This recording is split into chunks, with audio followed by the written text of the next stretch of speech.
For nearly the past 3 weeks, protests have been rumbling on in Iran. Originally triggered by a decline in Iran's currency, the rial, the protests have since spiralled out into a wider push for regime change. Unsurprisingly, they've been met with a brutal response from Iran's security services, and at least 500 people have already been killed, although accurate estimates are hard to come by given the ongoing internet blackout. But despite the bloodshed, the protests have been accompanied by an optimistic sense that, even if it doesn't happen imminently, the regime's demise really does feel inevitable. So in this video, we're going to explain why today's protests feel different to their predecessors, and what might happen next.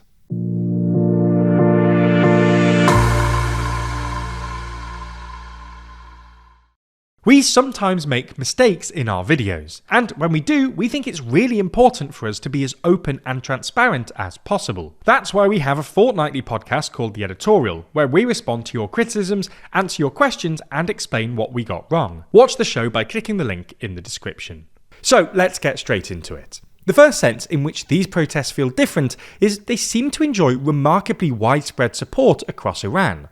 For context, previous waves of protests were often driven by particular factions or sections of Iranian society. The 2019 protests, for instance, were driven by poorer Iranians, who were particularly upset at a reduction in fuel subsidies, while the 2021 protests were driven by Iranians living in regions that were more acutely affected by water shortages, including, most notably, Khuzestan. Even the 2022 protests, which were triggered by the killing of Mahsa Amini at the hands of Iran's so-called morality police and did spiral out into wider anti-regime protests, were originally driven by more liberal elements of Iranian society, especially in big cities like Tehran. This essentially allowed the Islamic Republic to stem the protest by making targeted concessions. After the 2019 protests, for instance, they introduced a new subsidy for poorer households. In 2021, they redirected the water back to Khuzestan, exacerbating water shortages in other regions, but stemming the immediate unrest. And since the 2022 protest, the regime has relaxed enforcement of some of its more odious morality laws. Women are no longer required to wear the hijab, at least in big cities like Tehran. Public art and performances aren't uncommon, and there are even a couple of bars serving alcohol, which would have been unimaginable only a few years ago. To be clear, we're definitely not saying Tehran is some sort of liberal paradise, but the regime has quietly permitted some degree of social liberalisation. Anyway, you get the idea. Previous protests were led by specific factions of Iranian society, which meant the regime could at least partly appease the protesters by making concessions in specific areas. These protests, however, seem to enjoy pretty widespread and even support across Iranian society. They're squarely aimed at toppling the regime, and they're happening pretty evenly across the entire country, in both rural and urban areas. So, why do these protests enjoy more widespread support than previous protests? Well, as we see it, there are two obvious reasons.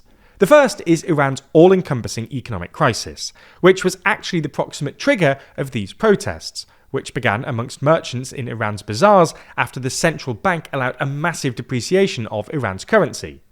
For context, Iran has been suffering through a slow-burning economic crisis since at least 2018, when Trump withdrew from the Iran nuclear deal, or the JCPOA, and imposed further sanctions as part of his maximum pressure campaign against the regime. Since then, year-on-year inflation has averaged at about 30%, and the rial has consistently depreciated.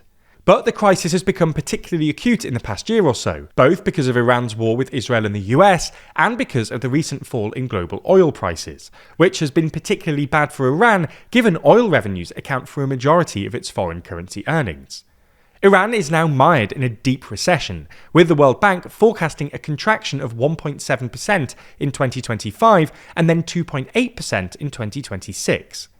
At the same time, inflation has risen in recent months, peaking at a new high of about 50% in October. Unsurprisingly, this combination of recession and inflation, all exacerbated by chronic corruption in government, has hurt basically every Iranian household, which is why these protests enjoy support across the economic spectrum in Iran. The second reason that these protests enjoy widespread support, which we mentioned in our previous video on this topic, is that the regime has been strategically embarrassed. The Ayatollah and his clerical cronies used to justify much of their political and economic repression on the grounds that this was all necessary to protect Iran against Israel and/or the US. But they've utterly failed in this respect. Iran's proxy network, which was supposed to deter Israel or the US from a direct attack on Iran, has fallen apart. Iran's main regional ally, Syrian dictator Bashar al-Assad, was suddenly ousted a year and a bit ago, and Iran's military was unable to defend against the Israeli and American air assault we saw last year. This strategic failure was very visible to ordinary Iranians. Israeli missiles were literally landing in Tehran while the Ayatollah was hiding in a bunker.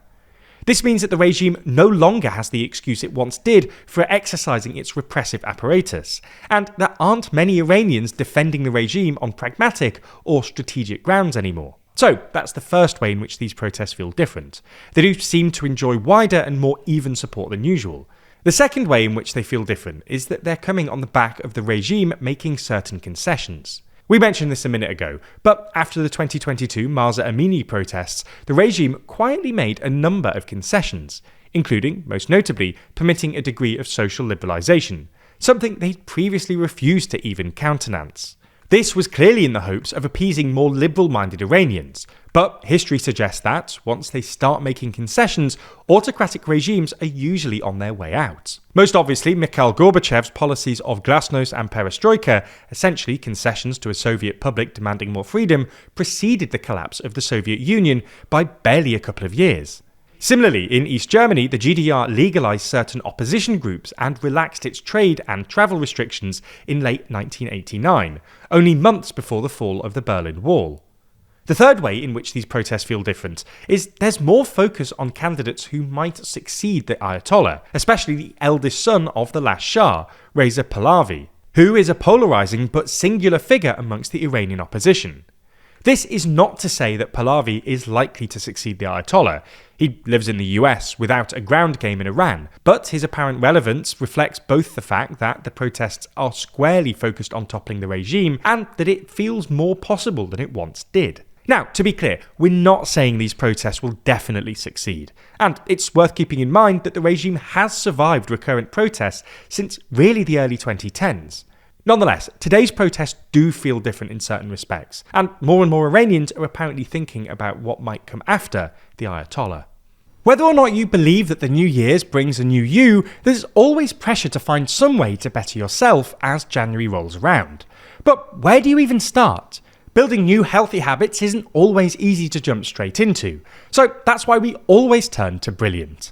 That's because Brilliant focuses on real transformative learning, all while adapting to your own already established skill set. It starts you at the right level based on your background, designs practice sets and reviews personalised for you. Brilliant helps you advance at your ideal pace, giving you the best chance at sticking to your learning goals. For example, if you think you're not a maths person, Brilliant will push you towards achieving what you didn't think possible. Their comprehensive catalogue takes you from foundational maths through algebra all the way to college-level calculus, with more and more courses being added each month. Brilliant has truly helped us expand our skill set, and kept us coming back every day to create those habits that help us grow. Suddenly, it's not so hard to stick to resolutions. To start the new year right and begin or continue your learning journey, you can try Brilliant for free for a full 30 days. Just go to brilliant.org/TLDR, scan the QR code on screen, or you can click the link in the description. Brilliant's also given our viewers 20% off an annual premium subscription, which gives you unlimited daily access to everything on Brilliant.